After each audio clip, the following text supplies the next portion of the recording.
आजकल ये एक फैशन बन गया है कि ट्विन ट्विन करते करते लोग अधिकतर केसेस में मैं देखती हूँ कि अपने बसे बसाए परिवार को नष्ट कर रहे हैं। आप सबसे बड़ा उदाहरण इसका राधा कृष्ण के प्रेम को ले सकते हैं और शिव शक्ति। तो इसे ध्यान से समझना होगा एक्चुअली कि ये माजरा क्या है। सबसे पहले तो ये जान लीजिए कि ट्विन फ्लेम बहुत ही एक रेयर स्पिरिचुअल जर्नी होता है। और एग्जाम्पल्स के लिए मैं बोल सकती हूँ जैसे कि रामकृष्ण परमहंस एंड माँ शारदा देवी, दे वे ट्विन फ्लेम्स। एंड एग्जाम्पल्स बहुत हैं, लेकिन अभी के लिए आपको समझाने के लिए by the blessings of angels, archangels या देवदूत, यूनिवर्स के ब्लेसिंग से ये इन्फॉर्मेशन मेरे थ्रू आप सभी के पास जाए और सभी एसेंशन पीरियड्स में जो है अवेकनिंग प्रोसेस जो चल रही है सबकी, वो अच्छे से हो सके, यही मेरी प्रार्थना रहेगी, दुआ रहेगी। तो ट्विन फ्लेम जर्नी के बारे में अच्छे से जानने के लिए समझना पड़ेगा कि ये जर्नी क्या होती है, यानी कि यात्रा। हर एक जो सोल है वो सुप्रीम सोल के पार्ट हैं। हम आत्मा हैं। आत्मा परमात्मा का अंश होता है। एंड हर एक आत्मा का जो मूलतः लक्ष्य होता है, फिर से पुनः परमात्मा से मिलन। ये जो सोल है जो रीइंकार्नेशन एंड पीरियड होके जाती है, बार बार जन्म लेना, जन्म मृत्यु के काल चक्र एंड बंधन, मोह माया, इल्यूशन, भ्रम एंड ऑल। तो कितने प्रकार के सोल कनेक्शंस में हम हो सकते हैं। कार्मिक कनेक्शंस होता है। मूलतः कार्मिक कनेक्शन में ही मैक्सिमम हम सब हैं, क्योंकि अगर हम कार्मिक या कर्मा बंधन से अगर मुक्त होते तो जन्म ही नहीं लेते ना, शरीर ही नहीं धारण करना पड़ता आत्मा को, क्योंकि वो तो मुक्त हो जाती, या तो ब्रह्मलीन बोलिए या मोक्ष बोलिए या मुक्ति मिल जाती उसको। कुछ ना कुछ कर्मास पेंडिंग है, कुछ ना कुछ कार्मिक रीज़न है जिसके वजह से ही हम इस 3D प्लेटफॉर्म में आए हैं।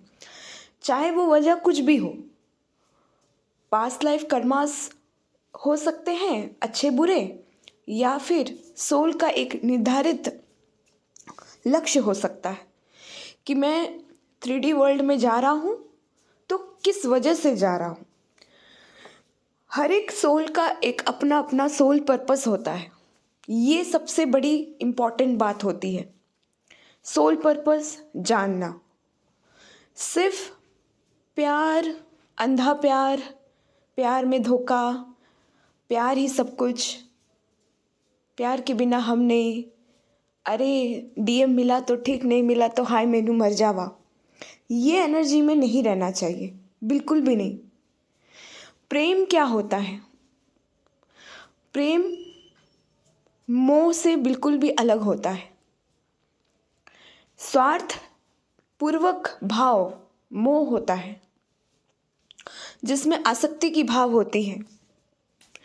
पर प्रेम जो होता है वो निस्वार्थ होना चाहिए।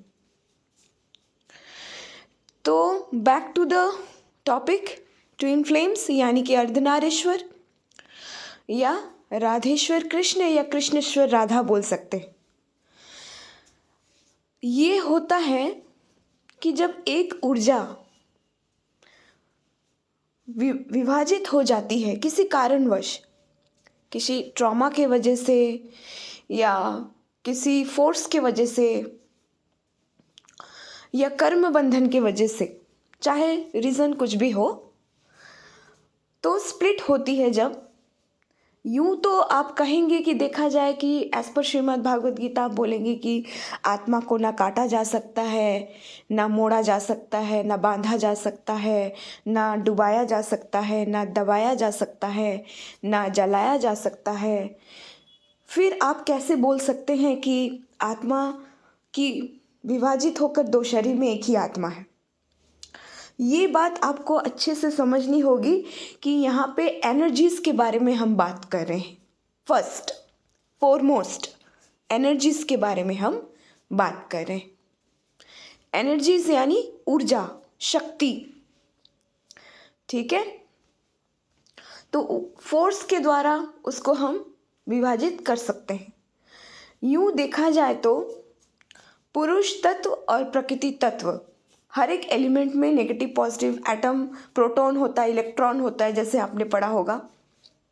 उसी तरह से हर एक चीज़ जो ब्रह्मांड में सक्रिय रूप से कार्य कर रही है, जिसमें जान है, या अगर वो बेजान भी है तो उसमें भी पॉजिटिव एंड नेगेटिव एलिमेंट्स के द्वारा ही उसका संतुलन बिठाया जाता है। तो ट्विन फ्लेम में क्या होता है? जो डिवाइन मैस्कुलाइन होते हैं वो क्या होते हैं, एंड जो डिवाइन फेमिनाइन होती है वो क्या होती है, ये समझना अति आवश्यक है। तो जो पारा प्रकृति तत्व है उसको जो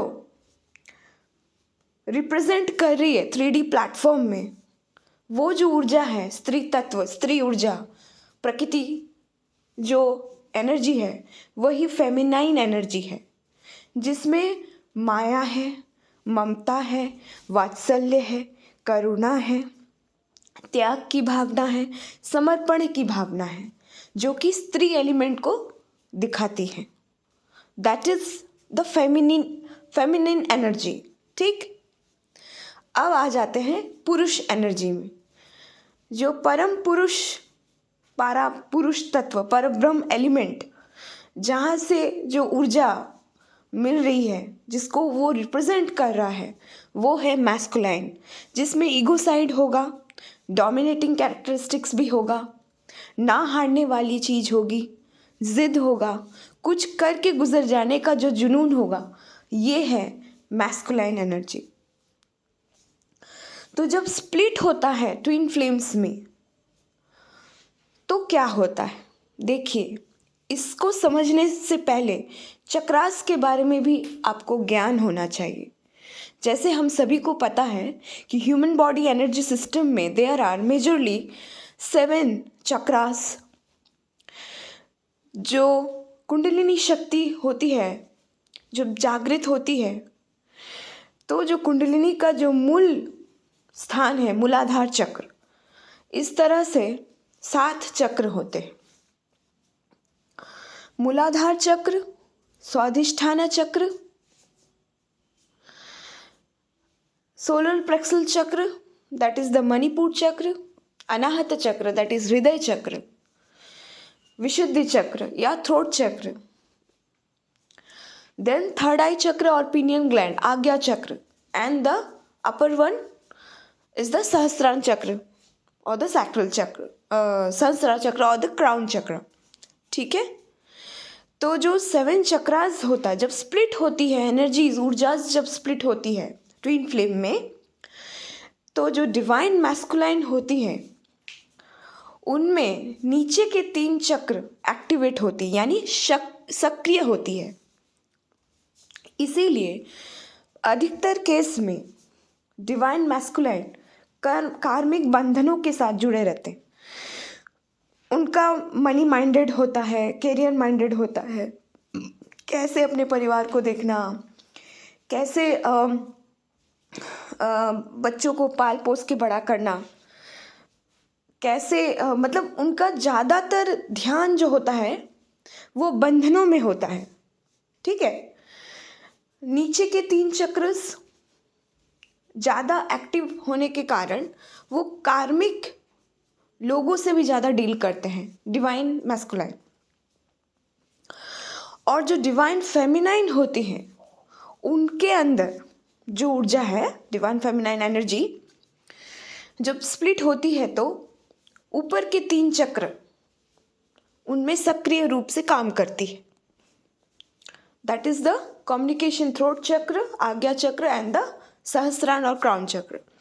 इसीलिए जो जो डिवाइन फेमिनाइन एनर्जी होती है उनको इनर वर्क करने के लिए बोला जाता है, क्योंकि वो ऑलरेडी स्पिरिचुअली अलाइंड होती है। तो जो डिवाइन मैस्कुलाइन है वो मेटेरियलिस्टिक्स होते हैं, मेटेरियल वर्ल्ड के साथ अलाइनमेंट में ज़्यादा उनको पसंद होता है रहना। और जो डिवाइन फेमिनाइन होती है उनको आध्यात्मिक वर्ल्ड से यानी कि स्पिरिचुअल वर्ल्ड से मतलब झुकाव ज़्यादा होता है। भगवान को मानना, पूजा पाठ करना, भक्ति, क्रिया, योग, साधना, pranic healing, reiki healing, tarot reading and all those. ये मैं एग्जाम्पल में आपको दे रही हूँ ताकि आपको बेसिकली समझ में आए कि ट्विन फ्लेम्स है क्या एक्चुअली और ये होती क्यों है एक्चुअली।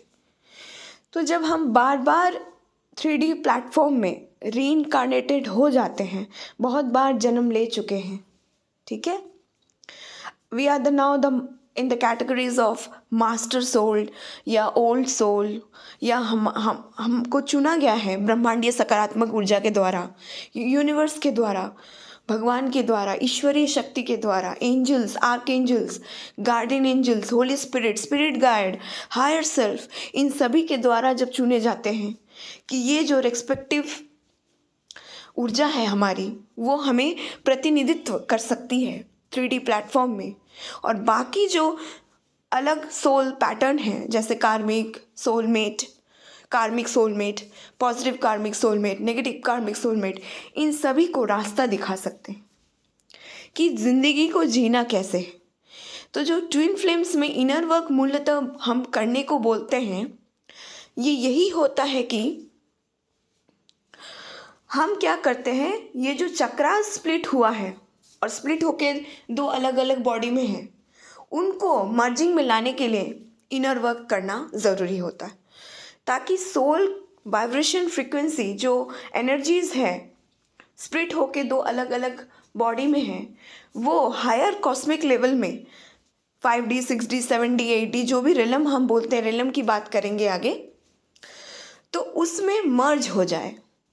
और जब हम मर्ज होते हैं spiritually, twin flames are spiritually merged first, उनको आध्यात्मिक रूप से, स्पिरिचुअल रूप से पहले मर्जिंग करना पड़ता है हायर लेवल में, कॉस्मोस की मतलब यूनिवर्स में या हायर रिलम में, तब जाके वो 3D में यूनाइटेड फॉर्म में आते। नहीं तो फिर वही आपने सुना होगा रनर चेजर, डिवाइन मैस्कुलाइन फिर डिवाइन फेमिनाइन को एक्सेप्ट नहीं कर पाते हैं, या डिवाइन कंप्लीटली डिवाइन अपने ही डिवाइन मैस्कुलाइन को नज़रअंदाज कर देती है। ये होता है बेसिकली, यही फंडामेंटल लॉजिक है। तो आपको जानना होगा कि आप कौन से जर्नी में हैं, ये जानना है। आप सोलमेट पैटर्न में हो या सही मायने में ट्विन फ्लेम जर्नी में हो। जैसे कि आजकल का फैशन बन गया है ट्विन फ्लेम्स ज़्यादा, लेकिन ये समझना होगा कि ये rare of the rarest soul है और सभी को ये जर्नी नहीं मिलता है क्योंकि सभी का एनर्जी स्प्लिट नहीं होता है, ठीक है। ये समझना बहुत ज़रूरी है। तो आज के लिए इतना ही। Thank you so much.